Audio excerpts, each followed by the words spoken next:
नमस्ते दोस्तों, smart board academy में आप सभी का स्वागत है। तो आज हम करने वाले हैं क्लास 10 साइंस के चैप्टर नंबर 2 यानी अम्ल, क्षारक और लवण का एक जबरदस्त स्मार्ट सारांश। यह चैप्टर एग्जाम के लिहाज से बहुत बहुत जरूरी है, तो चलिए सीधे शुरू करते हैं। अच्छा, कभी सोचा है कि नींबू या इमली खाते ही वो एक खट्टा सा टेस्ट क्यों आता है? मुंह थोड़ा सिकुड़ सा जाता है ना? असल में यही सवाल हमें सीधे हमारे आज के टॉपिक के दिल में ले जाता है। इसी खट्टेपन के पीछे जो साइंस है, उसे ही तो हम अम्ल या एसिड कहते हैं। तो आज इसी गुत्थी को सुलझाते हैं। तो आज के इस स्मार्ट सारांश में हम क्या-क्या देखने वाले हैं? सबसे पहले जानेंगे कि अम्ल आखिर होते क्या हैं, फिर उनके ऑपोजिट यानी क्षारक और क्षार को समझेंगे। इसके बाद हम देखेंगे कि इनकी पहचान कैसे होती है, यानी इंडिकेटर्स की बात करेंगे। फिर जब अम्ल और क्षारक मिलते हैं तो क्या होता है, मतलब न्यूट्रलाइजेशन रिएक्शन। और आखिर में एग्जाम के सबसे बड़े चैंपियंस, वो खास कंपाउंड्स जिनसे सवाल बनते ही बनते हैं। ऑलराइट, तो चलिए शुरू करते हैं हमारे पहले हिस्से से। जैसा कि हमने अभी बात की, खट्टा स्वाद मतलब अम्ल, लेकिन साइंटिफिकली एक एसिड होता क्या है? तो देखिए, एक तो सीधी साधी पहचान है स्वाद, लेकिन साइंस के लिए और खासकर आपके एग्जाम के लिए असली परिभाषा कुछ और है। मॉडर्न डेफिनेशन ये कहती है कि एसिड वो चीज है जो पानी में घुलते ही हाइड्रोजन आयन यानी H+ आयन रिलीज करती है। बस यही H+ आयन ही एसिड की असली पहचान है, इसको याद रखेगा। अच्छा, अब ये एसिड्स आते कहाँ से हैं? इसके हिसाब से हम इन्हें दो हिस्सों में बांट सकते हैं। एक होते हैं नेचुरल एसिड्स, जो हमें कुदरत से मिलते हैं, जैसे फलों में, दही में। और दूसरे होते हैं मिनरल एसिड्स, ये लैब में बनाए जाते हैं और काफ़ी स्ट्रॉन्ग होते हैं। अब सवाल उठता है कि कोई एसिड कितना स्ट्रॉन्ग है, ये कैसे पता चलता है? ये सब इस बात पर डिपेंड करता है कि वो पानी में कितने H+ आयन छोड़ता है। सोचिए, एक स्ट्रॉन्ग एसिड पानी में जाते ही पूरी तरह टूट जाता है और ढेरों H+ आयन छोड़ता है। वहीं दूसरी तरफ जो वीक एसिड होते हैं, वो थोड़े आलसी होते हैं। वो पूरी तरह नहीं टूटते, इसलिए कम H+ आयन देते हैं। ये फर्क समझना बहुत जरूरी है। तो एसिड्स की कहानी तो समझ आ गई। अब मिलते हैं इस कहानी के दूसरे हीरो से, या कह सकते हैं उसके ऑपोजिट कैरेक्टर से, और वो है क्षारक यानी बेसिस। क्षारक यानी बेस स्वाद में आमतौर पर कड़वे होते हैं और छूने में साबुन जैसे चिकने। और इनकी केमिकल पहचान? अरे भाई, ये पानी में घुलकर हाइड्रोक्साइड आयन यानी OH- आयन छोड़ते हैं। ये एसिड के H+ आयन का बिल्कुल उल्टा है।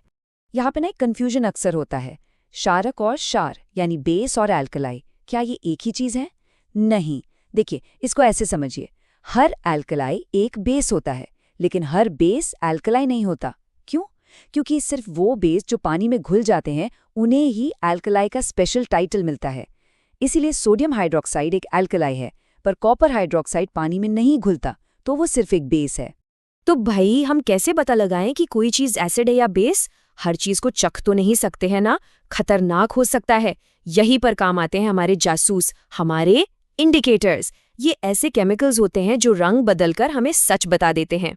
चलिए कुछ सबसे कॉमन इंडिकेटर्स को देखते हैं। सबसे मशहूर है लिटमस पेपर। इसे याद रखने की एक जबरदस्त ट्रिक है। शब्द अनिल, अ से अम्ल, नी से नीला, ल से लाल, मतलब अम्ल नीले लिटमस को लाल कर देता है। और तो और हमारी किचन की हल्दी भी एक नेचुरल इंडिकेटर है। कभी ध्यान दिया है, कपड़े पर लगे हल्दी के दाग पर जब साबुन लगता है, जो कि एक बेस होता है, तो दाग लाल भूरा हो जाता है। बस यही तो है केमिस्ट्री। अब देखते हैं सबसे मजेदार चीज, क्या होता है जब ये दोनों दुश्मन एसिड और बेस आमने सामने आते हैं। ये केमिस्ट्री की सबसे क्लासिक रिएक्शंस में से एक है।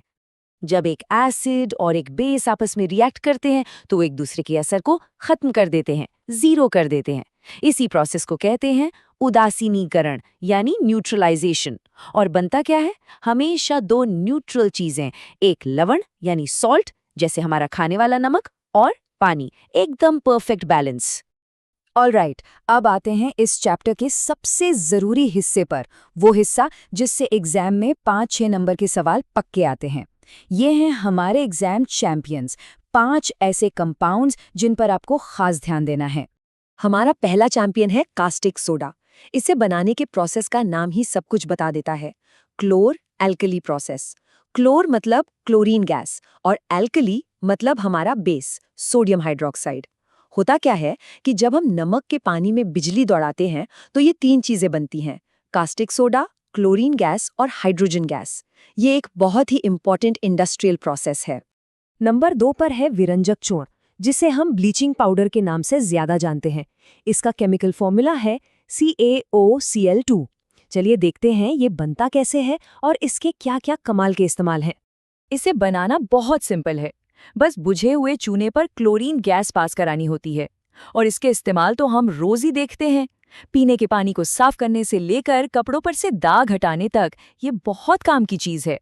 तीसरा चैंपियन तो हम सबके किचन में है, खाने का सोडा यानी बेकिंग सोडा।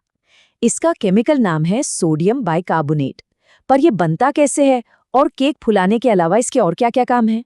इसे बनाने के लिए 4 चीजें लगती हैं: नमक का पानी, अमोनिया, पानी और कार्बन डाइऑक्साइड। इसका सबसे फेमस यूज तो बेकिंग में है, जहां ये गर्म होकर CO2 गैस निकालता है, जिससे केक और ब्रेड एकदम फ्लफी हो जाते हैं। और क्योंकि ये एक हल्का सा बेस है, तो पेट में एसिडिटी होने पर ये एंटासिड का भी काम करता है। चौथे नंबर पर है धावन सोडा यानी वॉशिंग सोडा।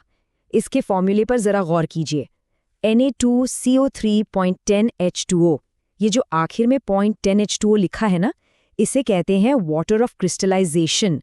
पानी के यही मॉलिक्यूल्स इसे क्रिस्टल की शक्ल देते हैं। वॉशिंग सोडा बनाने का प्रोसेस 3 स्टेप्स का है और इसकी शुरुआत होती है बेकिंग सोडा से ही।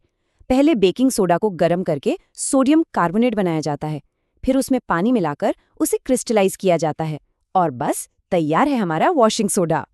और अब हमारा 5वां और आखिरी चैंपियन, प्लास्टर ऑफ पेरिस यानी POP। इसका फॉर्मूला बड़ा ही अनोखा है, कैल्शियम सल्फेट हाफ H2O। इसमें पानी का सिर्फ आधा मॉलिक्यूल है, इसीलिए इसका दूसरा नाम है कैल्शियम सल्फेट हेमीहाइड्रेट। POP बनता है जिप्सम से। जब जिप्सम को ठीक 100 डिग्री सेल्सियस पर गर्म किया जाता है तो वो अपने पानी के कुछ मॉलिक्यूल्स खो देता है और POP बन जाता है। इसका सबसे जरूरी इस्तेमाल तो टूटी हड्डियों पर प्लास्टर चढ़ाने में होता है। जैसे ही POP में पानी मिलाते हैं, वो वापस जिप्सम बनकर एकदम पत्थर जैसा सख्त हो जाता है और हड्डियों को अपनी जगह पर बनाए रखता है।